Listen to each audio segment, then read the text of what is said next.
Yang kita bayangkan ya, bahwa kondisi di sektor keuangan kita, khususnya kalau tadi sangat spesifik terkait dengan asuransi, kita mengidentifikasi beberapa permasalahan yang kita lihat di sektor asuransi. Kita tahu kita ingin sekali punya sektor asuransi yang besar, yang mampu memberikan dukungan bagi akumulasi dana jangka panjang.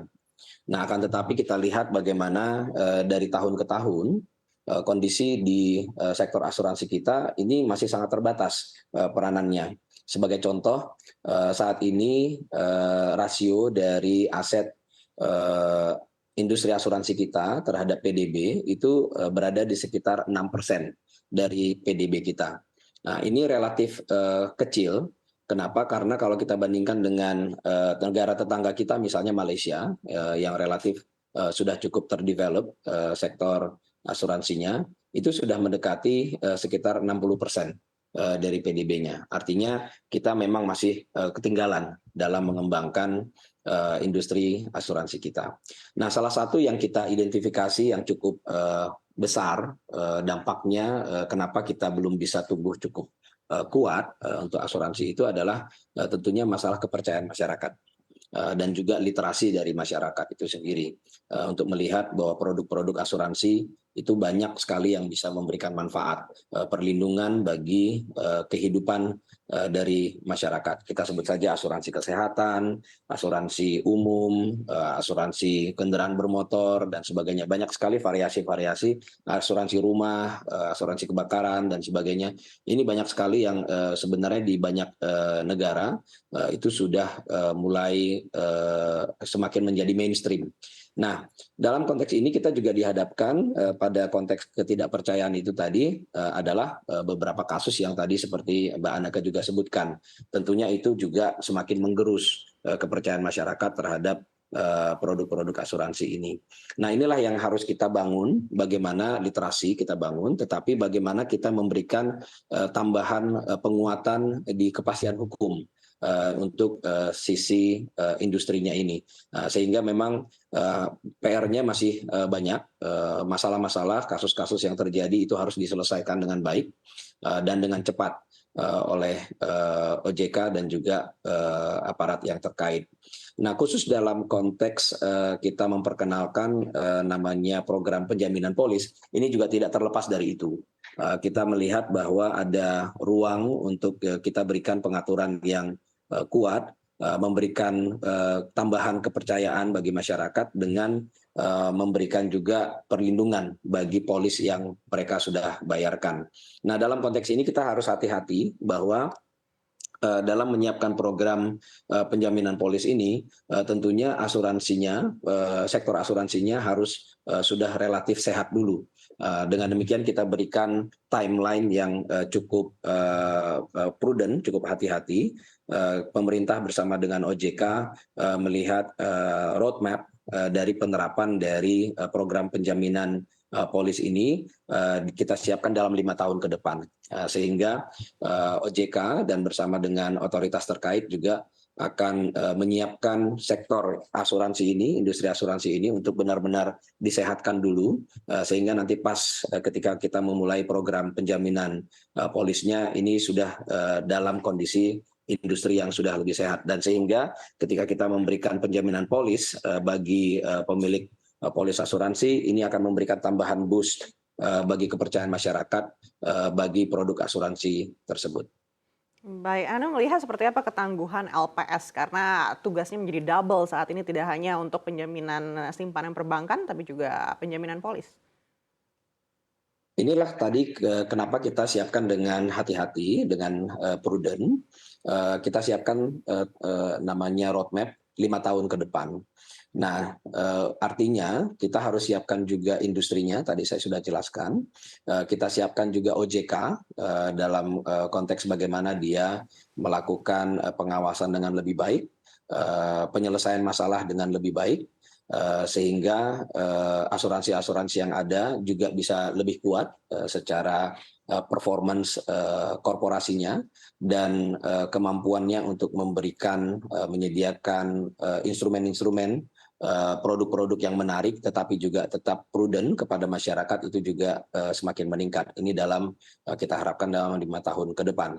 Nah, di sisi lain LPS kita berikan tugas baru untuk menyelenggarakan program penjaminan polis ini. Tentunya kita harus siapkan kerangka pengaturannya dan termasuk pengawasan asuransi tersebut dalam masa-masa transisi ini. LPS pun kita siapkan secara resource. Dalam konteks ini nanti kita akan tambah satu anggota Dewan Komisioner untuk khusus menangani ini di LPS. Jadi nanti akan ada tambahan satu ADK di LPS khusus untuk menyiapkan ini. Tetapi nanti karena kita menyiapkan ini dalam 5 tahun, mungkin sekitar 1 tahun sebelum programnya dimulai, kita sudah menunjuk satu ADK tambahan untuk LPS. Nah, di samping itu LPS juga harus kita siapkan kesiapannya dalam menyiapkan peraturan ini. Tadi dengan peraturan perundang-undangannya kita buatkan PLPS yang perlu disiapkan dan kita pastikan bahwa LPS dalam menjalankan mandat penjaminan polis ini akan kita bentuk program yang terpisah dengan program simpanan nasabah. Jadi saat ini kan sudah ada program penjaminan simpanan nasabah. Nah, ini nanti program penjaminan polis ini 2 program yang berbeda, sehingga pembukuannya juga nanti akan terpisah, sehingga kita pastikan bahwa tidak ada kontradiksi antara keduanya atau bahkan kita harapkan akan terjadi sinergi antara keduanya. Sehingga LPS-nya kita siapkan resource-nya, kita siapkan orangnya, dan kita punya 5 tahun untuk menyiapkan ini ke depan. Baik, Pak Febrio, mungkin boleh digambarkan sedikit dalam roadmap selama 5 tahun ini akan seperti apa prosesnya? Apakah di setiap tahun nanti sudah ada manfaat yang bisa diterima oleh masyarakat atau pemegang polis, atau nanti setelah 5 tahun baru benar-benar bisa dimanfaatkan? Belum. Jadi justru saat ini dalam 5 tahun, baik OJK, pemerintah dan LPS, khususnya kita akan menyiapkan terutama adalah peraturan-peraturan pelaksanaan seperti apa yang dibutuhkan.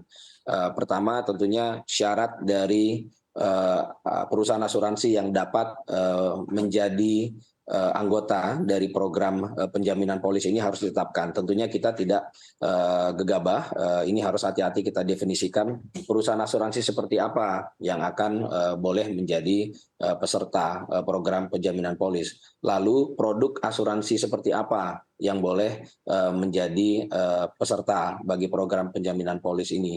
Dan juga unsur dari asuransinya tersebut, polisnya itu bagian apa yang dijamin. Dalam konteks ini kita mengarahkan bahwa yang dijamin itu adalah unsur proteksinya. Karena kita tahu dalam produk asuransi saat ini ada beberapa bahkan banyak produk asuransi yang tidak hanya mengandung unsur proteksi tetapi juga mengandung unsur investasi. Nah, dalam konteks ini kita akan fokus bahwa yang kita jamin dalam hal polis ini adalah hanya unsur proteksinya saja, sehingga tidak terjadi kebingungan dalam konteks insentif mekanisme yang terjadi di industrinya bahwa ada asuransi, tapi asuransinya ini yang kita ingin jaga itu adalah kepercayaan masyarakatnya, kepercayaan dari pemegang polisnya. Nah, tentunya ini harus dibuat lebih detail nanti oleh OJK khususnya, bagaimana program penyehatan dari industri asuransi ini dari kondisi saat ini sampai sebelum 5 tahun dari sekarang program penjaminan polis ini akan dimulai. Tidak mungkin kita membuat program penjaminan polis kalau masih ada perusahaan asuransi yang belum sehat. Jadi semua perusahaan asuransi yang sudah ada nanti menjelang ini dimulai harus sudah relatif sehat, sehingga kita harapkan semua perusahaan asuransi yang ada itu dapat menjadi peserta dari program penjaminan polis ini.